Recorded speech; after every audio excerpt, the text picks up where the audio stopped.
एक बार महात्मा बुद्ध किसी गांव में लोगों को प्रेरित कर रहे थे। तभी उस गांव का एक बच्चा अपने पिता के साथ आया और उसने बुद्ध से पूछा, महात्मन, मैं स्कूल नहीं जाना चाहता। बुद्ध ने बच्चे से पूछा, ऐसा क्यों? बच्चे ने कहा, मेरी कक्षा में सभी बच्चे मुझे पढ़ने में कमजोर समझते हैं, जिसके कारण सभी अध्यापक मेरे ऊपर अधिक नजर रखते हैं। इसकी वजह से मैं परेशान हो चुका हूं।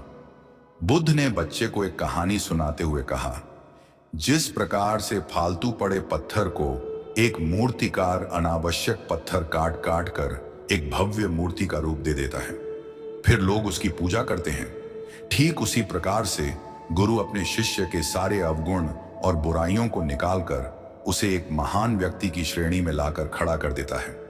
जरा सोचो, अगर पत्थर उस छेनी और हथौड़ी की चोट को बर्दाश्त न कर पाए और वह टूट जाए, तो क्या वह पत्थर कभी मूर्ति बन सकती है? नहीं, बच्चे ने कहा। इसी तरह अगर हम अपने आप को शिक्षक को समर्पित कर देते हैं, तो वह हमारे कमजोरियों को निकालकर मंजिल तक पहुंचने का रास्ता दिखलाता है। गुरु हमें जीवन जीने का सार बताता है, इसीलिए हमें उनकी आज्ञा का पालन करना चाहिए। एक, परिश्रम का महत्व। एक बार गौतम बुद्ध अपने शिष्यों के साथ गांव की गलियों से होते हुए कहीं प्रवचन देने जा रहे थे। तभी रास्ते में उन्हें एक आलसी व्यक्ति दिखा, जो कि एक पेड़ के नीचे आराम से लेटा हुआ था। उसकी पत्नी बच्चे को गोद में लिए हुए फटकार लगा रही थी। वह बुद्ध को देख उनके चरणों में गिर गई और कहने लगी, मेरा क्या कसूर था जो मैं कष्ट उठा रही हूं?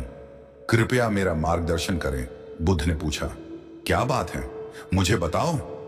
औरत रोते हुए कहा, महात्मन, हमारे घर की स्थिति बहुत नाजुक है। घर में कुछ खाने को नहीं है। मेरे बच्चे कल से भूखे हैं, लेकिन मेरे पति इस पीपल के पेड़ के नीचे आराम करते रहते हैं।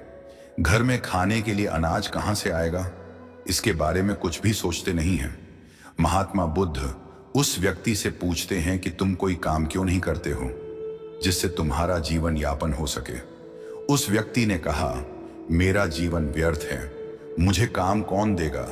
मेरे अंदर कोई हुनर भी नहीं है। महात्मा बुद्ध ने पूछा, क्या कोई बच्चा जन्म से हुनर सीखकर पैदा होता है? नहीं। इसलिए अगर तुम जीवन में किसी एक क्षेत्र में अथाह मेहनत, लगन और परिश्रम करते रहोगे, तो तुम उस क्षेत्र के सबसे ज्यादा ज्ञानवान व्यक्ति बन सकते हो। जो इंसान अपने जीवन जीने का मकसद भूल चुका हो, जो इंसान परिश्रम करना नहीं जानता, उसके जीवन की गति भी रुक जाती है, क्योंकि परिश्रम के बिना किसी के जीवन में उन्नति नहीं हो सकती।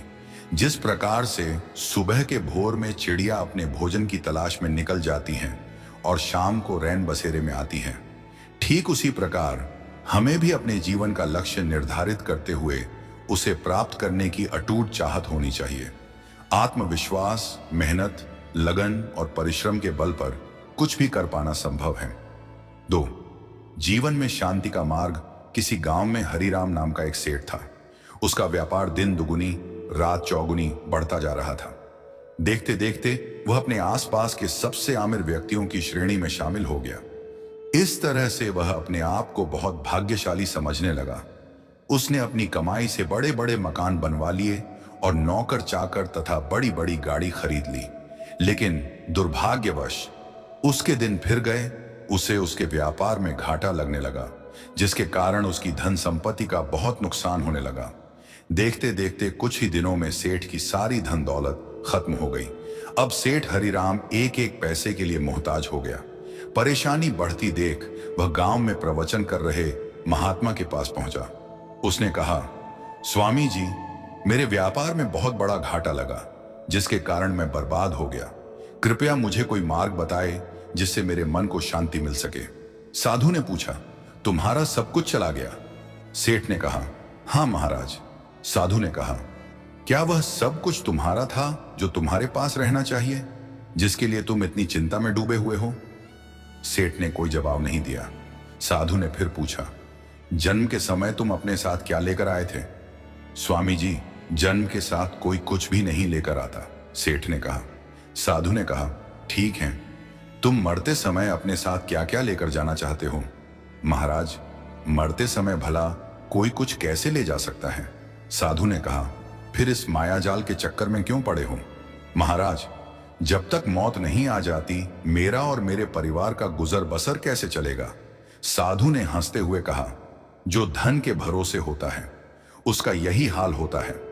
आपको इस प्रभु परमात्मा ने सुंदर सुंदर हाथ पैर दिए हैं, उसे काम में लगाओ, परिश्रम करो और सबसे बड़ी बात, ईश्वर पर पूर्ण विश्वास रखो।